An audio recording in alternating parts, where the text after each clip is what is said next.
చాలా మందండి డాక్టర్ గారు మేము బరువు తగ్గాలి, సన్నంగా అవ్వాలి. దానికి ఏం చేయాలని అడుగుతారండి.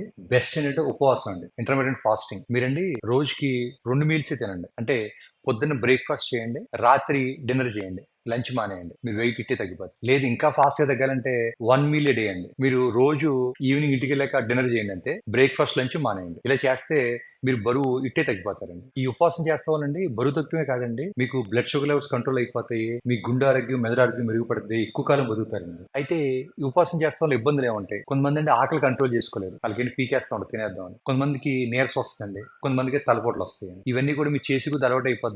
అయితే ఎవరు ఉపవాసం చేయకూడదు. మీరు కనుక ప్రెగ్నెంట్ అయినా, మీరు బ్రెస్ట్ ఫీడింగ్ ఇస్తున్నా, చిన్నపిల్లలు మీ కనుక షుగర్ వ్యాధి ఉంటేనండి మీరు మందులు మార్చుకుంటే గానీ ఉపవాసం చేయకూడదు. అయితే ఈ ఉపవాసం టైంలో ఏం తీసుకోవచ్చు? బెస్ట్ ఏంటంటే వాటర్ అండి. చాలా బాగా తగ్గుతారు. మీరు గనక నేను వాటర్ తాగి ఉండలేకపోతున్నానండి అంటే మీరు బ్లాక్ కాఫీ గాని, గ్రీన్ టీ గాని